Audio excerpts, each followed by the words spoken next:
हर हर महादेव। नमस्कार।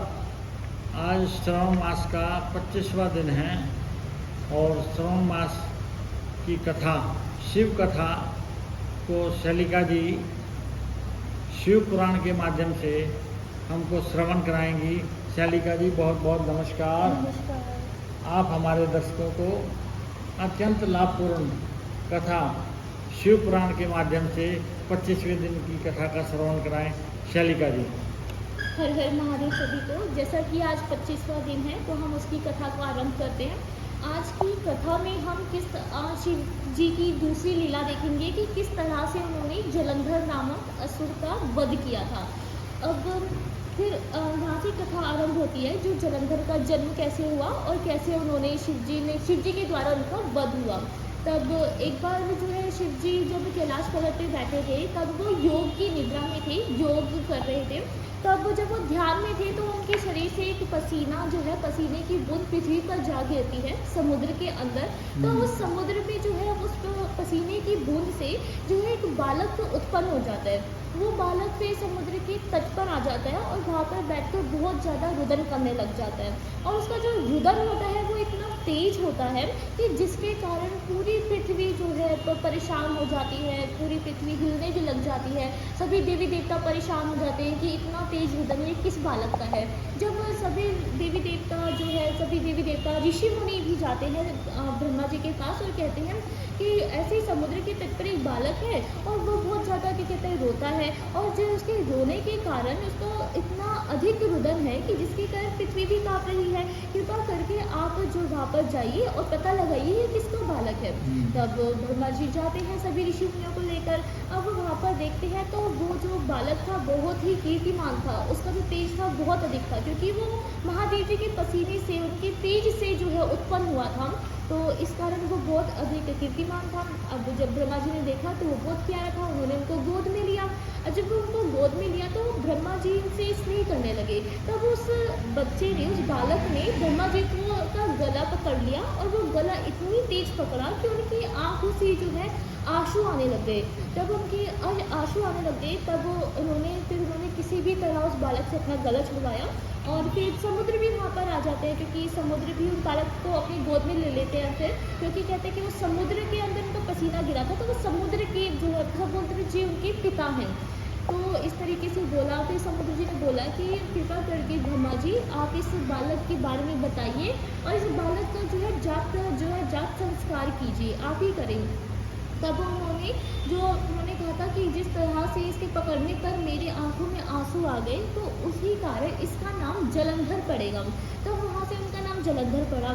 और उसके बाद मैंने कहा कि यह जो बालक है ये बहुत अधिक बलवान होगा और इसकी जो कीर्ति होगी बहुत अधिक होगी, और जो इसका जो मुख होगा वो भी बहुत ही शोभ्यमान होगा, और ये पूरे ही लोगों में जो है अपनी कीर्ति को फैलाएगा और ये राज्य करेगा। और जो इसका जो वध होगा वो शिव जी के द्वारा ही हो पाएगा, शिव जी ही इसका वध कर सकते हैं। और उन्होंने यह भी बोला कि जो इसकी जो स्त्री होगी, जो इसकी पत्नी होगी वो बहुत अधिक पतिव्रता होगी, बहुत अधिक सुंदर होगी, और उससे इसका विवाह होगा, जिसके कारण जो है ये बहुत ही ज़्यादा अलंकृत रहेगा, शोभ्यमान भी होगा। तो इस तरीके से ब्रह्मा जी ने इस तरह की बातें बोली, उनके भाग्य के बारे में बताया। तब उसको लेकर जो है समुद्र जी चले जाते हैं, उनको पालन पोषण करते हैं। और फिर एक बार जो है फिर जब जैसे ही जलंधर बड़े हो जाते हैं तो कालनेमी नामक एक जो असुर है, तो कालनेमी नामक असुर को बुलाते हैं, जो उनकी जो वो बेटी होती है वृंदा जो बहुत ही सुंदर होती है, तो उसके साथ जो है जलंधर का विवाह करा देते हैं। अब कालनेमी जो असुर होते हैं उनकी कन्या से विवाह करा देते हैं। तो उसके बाद जलंधर उनसे विवाह करने के बाद पाताल लोक में राज्य करने लगता है। जब वो पाताल लोक में राज्य करने लगता है तो एक बार क्या होता है, तो वहाँ पर शुक्राचार्य जी आते हैं जो असुरों के गुरु हैं। तब शुक्राचार्य जी आते हैं, तब वह वृंदा के साथ जो है सभा में बैठा हुआ था, सभी असुरों की जो सभा थी उसमें बैठा हुआ था। तब अचानक से शुक्राचार्य जी आते हैं, तो वो उन्हें देखकर उनके पास जाता है, उन्हें प्रणाम करता है, क्योंकि वो उनके भी गुरु हैं। तब जब उनको प्रणाम करता है, उनको स्थान देता है, गुरु का स्थान तो हमेशा ही ऊपर होता है, तब उनको एक स्थान देता है, जब उनको स्थान देकर फिर वो अपने स्थान पर बैठ जाता है। फिर उनसे पूछता है कि आप शुक्राचार्य जी से पूछते हैं कि हे गुरु, आप मुझे बताइए कि राहु का सर कैसे कट गया। तो उन्होंने बोला कि ठीक है, मैं तुम्हें कथा बताता हूँ। एक बार क्या हुआ, समुद्र मंथन किया था। जब समुद्र मंथन किया था तो देवताओं ने छल के द्वारा सारा अमृत ले लिया। अब जब राहु को पता चला कि देवताओं ने सारा अमृत ले लिया, तो वे देवताओं की क्या कहते हैं, विष में बंद, देवताओं का विष धारण करके अमृत पान करने चला गया। तब क्या कहते हैं, जो हमेशा छल करते रहते हैं विष्णु जी, जब उनको पता चला तो उन्होंने जो है राहु का सर काट दिया। फिर इसी कारण तो सर काट दिया, तब बड़ा क्रोध आया, उनकी आंखें लाल लाल हो गई जलंधर की ये बात सुनकर कि ऐसे कैसे कर दिया उन्होंने। समुद्र जी जो है मेरे पिता है, उनकी संपत्ति पर तो मेरा अधिकार है। समुद्र जी के, मेरे पिता के सारे रत्नों को देवता कैसे ले सकते हैं, कैसे मेरे देवता, कैसे वो मेरे पिता का मंथन कर सकते हैं। तब इस तरह की बातें हुई। तब उन्होंने अपने एक दूत को बुलाया और कहा कि हे दूत, जो मेरा समाचार लेकर वहाँ पर जाओ और जो इंद्राज जी के देवी देवताओं से कहना कि अगर तुम अपनी भलाई चाहते हो और अपना राज्य चाहते हो, तो जितने भी रत्न तुमने मेरे क्या कहते हैं पिता के वहाँ से लिए थे मंथन में, वो सारे के सारे रत्न मुझे वापस कर दो। अगर तुम ऐसा नहीं करोगे तो तुम्हारा राज्य मैं अवश्य ही छीन लूँगा, तुम्हें पराजित कर दूंगा। इस तरीके से बोला तो दूत जाता है इंद्रादी देवी देवताओं के पास। जब वो इंद्र की सभा में जाता है तब उनसे समाचार क्या होता है। तब इंद्र कहते हैं कि समुद्र के जो छोटा बेटा था उसको तो हमने हरा दिया था, पराजित कर दिया था, वो भी हमसे बैर लिए बैठा था कि सारे रत्न दे दो, सारे रत्न दे दो, हमने उसको पराजित कर दिया, तो ये जलंधर क्या है। तो फिर इस तरीके से जब उन्होंने बोला तब दूत इसी समाचार को लेकर जलंधर के पास जाता है। जब वो जलंधर के पास जाता है तब वो जलंधर कहते हैं, तो वो जलंधर और ज़्यादा क्रोधित हो जाता है। तो वो सारी सेना को लेकर देवताओं के साथ युद्ध करने के लिए निकल पड़ता है। उधर दोनों ही पक्षों के देवताओं के जो गुरु थे बृहस्पति जी और जो असुरों के जो थे शुक्राचार्य जी, वो भी साथ में चलते हैं। जब युद्ध हो रहा होता है, जब अगर असुरों के मर जाते हैं तब वो, क्योंकि शुक्राचार्य जी के पास एक विद्या थी, ये विद्या उन्होंने महादेव जी की आराधना करके ली थी, उन्होंने बहुत घोर तप किया था, तब उन्हें यह संजीवनी विद्या मिली थी। अब जब उन्हें संजीवनी विद्या मिल गई थी तो वो तो असुरों को जो है जीवित कर रहे थे, जो भी बनता जा रहा था। लेकिन देवताओं की जो गुरु थे बृहस्पति, वो एक पर्वत है, तो उस पर्वत पर एक संजीवनी जो है औषधि थी, तो वो उस औषधि को लाकर देवताओं को जीवित कर रहे थे। तो तब इसलिए जब फिर उन्होंने जलंधर ने पूछा कि शुक्राचार्य जी से कि आपके पास तो संजीवनी विद्या है, देवताओं के पास तो वह भी नहीं है, तो ये मरे हुए देवता कैसे जीवित कैसे हो जाते हैं। तब अब शुक्राचार्य जी बोलते हैं कि यह तो क्या कहते हैं, जो दुर्गम पर्वत है ना, तो वहाँ से लेकर आकर जो संजीवनी है बृहस्पति अपने देवताओं को जीवित कर देते हैं। तो अगर तुम्हें यह चाहते हो कि ये देवता जीवित ना हो तो एक काम करो, उस पर्वत को उखाड़कर फेंक दो। फिर इस तरह जब वो वहाँ पर जाते हैं, अब जलंधर जाते हैं, क्योंकि जलंधर के अंदर जो तेज होता है, बल होता है, वो शिव जी का होता है, क्योंकि वो शिव जी के पसीने से उत्पन्न हुए थे, तो सारी शक्तियाँ में शिव जी जैसी विराजमान रहती हैं। तो वो क्या कहते हैं, पूरे पर्वत को उठाते हैं और जाकर उसे समुद्र के अंदर फेंक देते हैं। जब वो समुद्र के अंदर फेंक देते हैं तब उसके बाद जब देवता मारे जाते हैं उसमें, तब बृहस्पति जी दोबारा जाते हैं उस पर्वत पर संजीवनी लेने, औषधि लेने, तब उनको पर्वत ही नहीं मिलता। तब उसके जब यह बात पता चलती है देवताओं को, तो वे देवी देवताओं से वो कहते हैं कि अब तुम यहाँ से चले जाओ, अब तुम इसको पराजित नहीं कर सकते हो जलंधर को। फिर सभी देवी देवता जाकर वहाँ से युद्ध से भाग जाते हैं, कोई गुफाओं में छुप जाते हैं, कोई अपना ठिकाना बना लेते हैं। तो फिर सभी देवी देवता मिलकर विष्णु लोक को चले जाते हैं। उधर जलंधर जो है इंद्र का जो सारे राज्य जो है छीन लेता है और वो वहाँ पर सारे जो रत्न थे वो भी उनसे ले लेता है। तब वो सारे रत्न देकर ले लेता है। तो दूसरी ओर हम देखते हैं कि वो विष्णु लोक पहुँच जाते हैं देवी देवता। तब उनसे सहायता मांगते हैं विष्णु जी से, और विष्णु जी से कहते हैं कि आप भी कुछ करिए, आप जलंधर का वध कर दो किसी भी तरह। अब विष्णु जी कहते हैं ठीक है, मैं तुम्हारा कार्य अवश्य सिद्ध करूँगा। इधर लक्ष्मी जी कहती हैं कि प्रभु आप मेरे भाई का वध कैसे कर सकते हो, तो आप मेरे भाई का वध नहीं कर सकते। तब अगर मैं आपकी थोड़ी सी भी भक्ति की है, अगर मैं आपकी सच्ची भक्त हूँ, तो आप मेरे भाई का वध नहीं कर, आपके द्वारा मेरे भाई का वध नहीं होगा। तब विष्णु जी कहते हैं ठीक है, मैं तुम्हारे भाई का वध नहीं करूँगा, परंतु मैं युद्ध करने अवश्य जाऊँगा। फिर विष्णु जी सभी अपने शस्त्रों सहित सुसज्जित होकर वहाँ युद्ध करने के लिए चले जाते हैं। जब वो युद्ध करने के लिए चले जाते हैं तब वो यह देखते हैं कि जब वो युद्ध करने के लिए चले जाते हैं तब वो देखते हैं कि जलंधर तो बहुत बलवान है, और क्या कहते हैं जब वो सारी चीज़ें जान लेते हैं कि वो शिव जी के द्वारा उत्पन्न हुए हैं, तब वो फिर भी वे उनसे युद्ध करते हैं। जब बहुत ही करोड़ों वर्षों तक युद्ध होने लगता है, अब वो युद्ध में कोई भी नहीं हारता, ना विष्णु जी हारते हैं ना जलंधर हारते हैं, क्योंकि दोनों ही बहुत ज़्यादा बलवान हैं और प्रतापी हैं। तब विष्णु जी कहते हैं कि मैं तुम्हारी जो ये बल है और जिस तरह से तुम लड़ रहे हो, युद्ध कर रहे हो, युद्ध का सामना कर रहे हो, मैं इससे प्रसन्न हूँ, तुम मुझसे वर मांग सकते हो, अगर मैं तुमसे प्रसन्न हूँ तो मुझसे कोई भी वर मांग लो। तब जलंधर कहते हैं कि प्रभु मैं आपसे सिर्फ यही वर मांगूंगा कि आप मेरी बहन लक्ष्मी के साथ मेरे घर पर हमेशा के लिए विराजमान रहो। तब विष्णु जी कहते हैं, अब विष्णु जी खुश तो नहीं थे कि एक तो क्या कहते हैं मैं लड़ने आया था, ऊपर के मुझसे ऐसा वर मांग रहे हैं, फिर उन्होंने फिर भी बोला कि तथास्तु। फिर वो माता लक्ष्मी जी के साथ वहाँ पर विराजमान होने चले जाते हैं।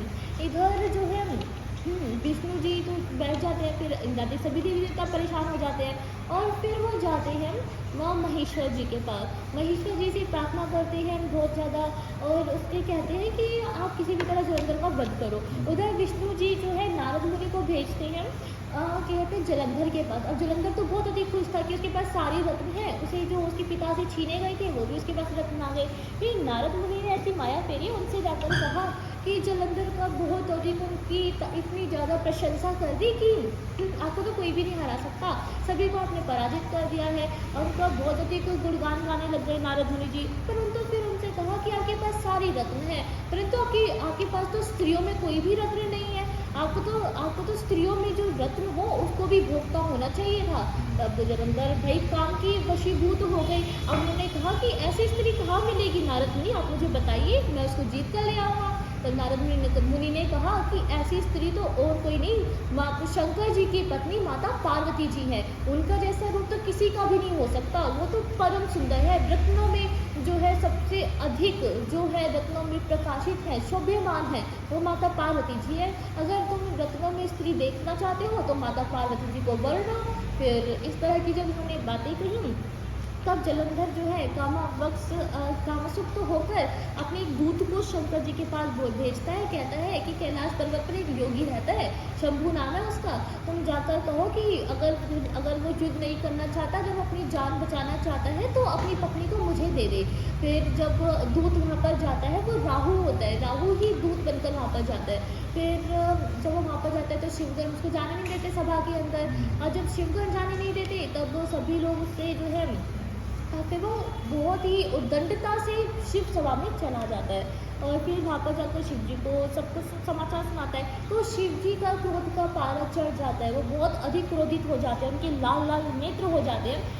पर जब वो इस तरह से शिव जी को देखता है और उससे जो है शिव जी के ही शरीर से एक प्रतापी मनुष्य का एक जन्म हो जाता है, तो वो इतना प्रतापी होता है जिसके कारण जो है अब क्या कहते हैं, अब वो तो वहाँ से भाग जाता है, लेकिन वो फिर भी पकड़ लेता है उसको।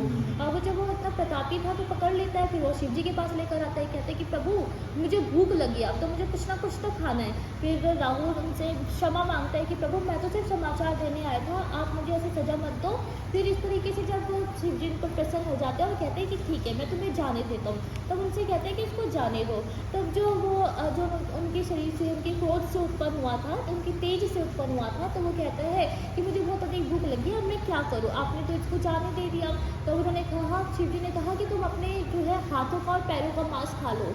फिर अब क्या कहते हैं, उनको शिव आज्ञा तो माननी थी क्योंकि वो शिव जी के ही भक्त थे एक तरह से। अब उन्होंने अपने हाथ और पैर का मांस सारा खा लिया था, उसके बाद उनका सिर्फ धड़ बचा था। फिर उसके बाद शिव जी से उन्होंने बोला कि फिर शिव जी बहुत अधिक प्रसन्न हो गए कि उनकी शिव आज्ञा का वो मतलब कि शिव जी ने बोला और उन्होंने मान भी लिया कि अपने वो खा लो। तो उन्होंने कहा कि तुमने शिव आज्ञा का पालन किया है, इसलिए जब भी मेरी आराधना होगी तब अगर तुम्हारा नाम नहीं लिया जाएगा तो मेरी आराधना पूर्ण नहीं हो पाएगी। अगर जो भी भक्त मेरी भक्ति करना चाहता है वो तुम्हारा नाम भी मेरे साथ में लेगा। तब उसके बाद क्या कहते हैं, तुम जो है स्वर्गामी होगी, उनका नाम भी स्वर्गामी हो गया। फिर वो एक शिवगण कहलाए, तो वो बहुत ही प्रिय बन गए शिव जी के। फिर उसके बाद शिव जी उसके बाद जलंधर को जब समाचार मिलता है तब जलंधर सारी सेना लेकर शिव जी के पास युद्ध करने के लिए चला आता है। तब शिव जी के पास विष्णु जी आते हैं और उनको सारा समाचार सुनाते हैं। तब वो कहते हैं कि आप जलंधर के पास पास क्यों रुक गए प्रभु, आपको तो उसका वध कर देना चाहिए था।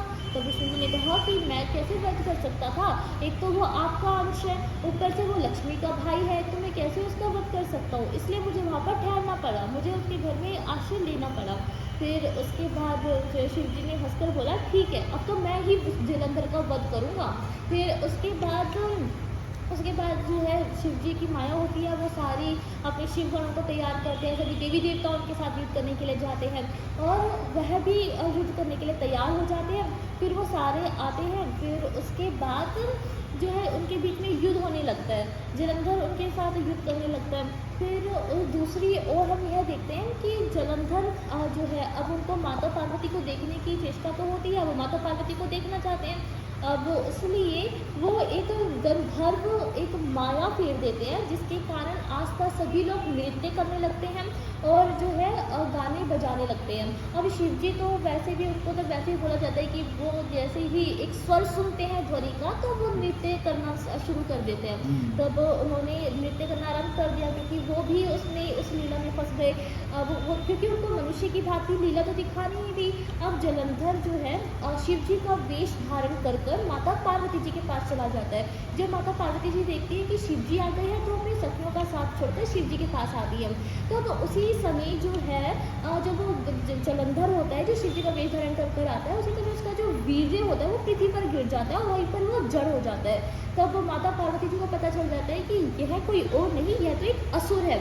जब वो इस तरह से देखती हैं कि ये काब आतुर होकर अपने शिव जी का वेश धारण कर मेरे समीप आया है, मेरे पतिव्रता धर्म को भ्रष्ट करने आया है, तो उन्हें बहुत अधिक क्रोध उत्पन्न हुआ। तब उन्होंने विष्णु जी को याद किया। तब विष्णु जी से बोला कि तुम्हें पता है ना ये जलंधर असुर कौन है। फिर विष्णु जी ने अपने आप सर झुकाया और कहा कि माता आपने जो मुझे शक्ति दी है उसके कारण मुझे सब कुछ ज्ञात है कि क्या हुआ है, जलंधर कौन है और उसने आपके साथ कैसी उद्दंडता की है। तब उन्होंने कहा कि जो आपकी आज्ञा होगी उसका पालन होगा माता। तब फिर माता पार्वती जी ने बोला कि तुम जाओ और उसकी पत्नी का पतिव्रता धर्म भ्रष्ट कर दो, तभी जाकर इसका वध होगा, क्योंकि इसकी पत्नी जो है पतिव्रता है, जिसके कारण जलंधर का वध करना मुश्किल है। तब विष्णु जी जाते हैं। जब विष्णु जी जाते हैं तब वो एक वन में ठहर जाते हैं। तो एक दिन वो क्या कहते हैं, जो वृंदा होती है उनको एक स्वप्न देते हैं कि क्या कहते हैं उनका जो जलंधर है वो एक नग्न क्या कहते हैं, उन्होंने कोई वस्त्र धारण नहीं कर रखा और उन्होंने कुछ काले रंग के कपड़े जो है अपने सर पर कुछ बांध रखा है, मुंह पर लपेट रखा है। तो इस तरह से एक बुरा स्वप्न उनको दिया। फिर जो वृंदा बहुत घबरा गई, उनका मन बहुत विचलित हो गया, तो अपनी सखी के साथ वो वन के अंदर गई ताकि उनका मन शांत हो जाए। फिर उनका मन शांत नहीं हुआ, उसी समय दो असुर, दो राक्षस उनके सामने आते हैं, जिसके कारण वो डर जाती है और भागती है। तो वहाँ पर एक मुनि होते हैं, तो क्या कहते हैं वो मुनि से सहायता मांगती हैं और उनसे कहती हैं कि उन्हें बचा लो। तब वो राक्षस, क्योंकि वो राक्षस तो कहते हैं विष्णु जी की माया होती है और जो मुनि होते हैं वो तो विष्णु जी ही होते हैं। अब राक्षस कहते मुनि जो है राक्षस को भगा देते हैं। उसके बाद तो वानर आते हैं और वानर विष्णु जी की आज्ञा से जलंधर का कटा हुआ सर ले आते हैं। मतलब वो माया होते हैं कि शिव जी के द्वारा वो मारा गया है। फिर अब मुनि कहते हैं कि तुम्हारा पति तो शिव जी के द्वारा मारा गया है और जो शिव जी के द्वारा मारा जाता है वो तो कभी भी जीवित नहीं किया जा सकता, कोई भी जीवित नहीं कर सकता, यह तो अपराध हो जाएगा। लेकिन तुम एक बहुत अधिक पतिव्रता हो, इसलिए मैं तुम्हारे लिए इसे जीवित कर देता हूँ। फिर अब क्या कहते हैं जलंधर को उन्होंने जीवित तो कर दिया क्योंकि वो माया थी उनकी, अब वो खुद ही जलंधर का रूप उन्होंने बना लिया था। फिर उसके बाद उन्होंने कई दिनों तक जो है वृंदा के साथ उसी वन में रहे जलंधर बनकर। तो फिर उसके बाद जब उनको पता चला वृंदा को कि इस तरह से विष्णु जी आए थे, उन्होंने उनका पतिव्रता धर्म जो है भ्रष्ट कर दिया। तब जो वृंदा थी तब वो जलती हुई अग्नि में, क्योंकि वो पतिव्रता थी, जलती हुई अग्नि में अपने आप को अपना देह जो है त्याग देती है। तो फिर जब जलते अग्नि त्याग देती है विष्णु जी उनको बहुत रोकते हैं, परंतु वो नहीं मानती। फिर जब वो क्या कहते हैं उनकी दाख बन जाती है तो विष्णु जी बहुत अधिक विलाप करने लगते हैं। सभी देवी देवता उनको समझाते हैं कि आप प्रति विलाप मत करो, लेकिन उनका मन शांत नहीं होता विष्णु जी का। तब जो वृंदा थी ना, तो वहीं पर ही उसी राग से जो वहीं पर क्या कहते हैं एक की मतलब हमेशा ही उनके साथ रहे और विष्णु जी का दुख भी दूर किया जा सके, तो वहाँ पर जो है वो तुलसी, मतलब उसका नाम ही तुलसी बढ़िया था, तो तुलसी के पौधे के रूप में मतलब पुनः से उनको जीवित हुई एक पौधे के रूप में। और जो विष्णु जी थे वो शालिग्राम, ताकि उनका जो तभी हम शालिग्राम और तुलसी जी का विवाह कराते हैं। फिर विष्णु जी जो है शालिग्राम बन गए थे। फिर इस तरीके से जब उनका पतिव्रता धर्म छूट गया, तो दूसरी ओर जो शिव जी के साथ उनका जो युद्ध हो रहा था, तब उसी समय जो बहुत सारे बाणों से, क्योंकि जलंधर भी बलवान था और शिव जी तो है ही बलवान, तो उन्होंने फिर जलंधर को शक्ति छोड़ी और जलंधर का सर काट दिया और जलंधर वहीं पर ही मर गया। तो इसी तरह से यहाँ पर कथा जो है ख़त्म होती है कि जलंधर मर गया। और यह शिव जी की लीला थी कि वो सबको दिखा रहे थे कि मनुष्य की भांति भी उन्होंने अपने आप को दिखाया कि किस तरीके से क्या कहते हैं एक भक्त वत्सल कैसे होता है, और किस तरीके से उन्होंने वध किया और किस तरह से उन्होंने देवताओं को वरदान दिया। फिर देवताओं से वर भी मांगते हैं कि जब जब भी हमारे पर आपत्ति आए, तब तब आप हमारे जो है आपत्तियों को दूर करें। इस तरह से हमारी कथा आज की समाप्त होती है। हर हर महादेव। बहुत बहुत धन्यवाद शलिका जी, आपने हमारे दर्शकों को 25वें दिन की शिव पुराण के माध्यम से कथा का श्रवण कराया, और बहुत अच्छा जो लोगों को धार्मिक लाभ होगा इससे। आपको, आपके परिवार पर और हमारे दर्शकों को और उनके परिवार पर भगवान शिव की असीम कृपा हमेशा बनी रहे। ऐसी मंगल कामना के साथ हर हर महादेव, हर हर महादेव, हर हर महादेव।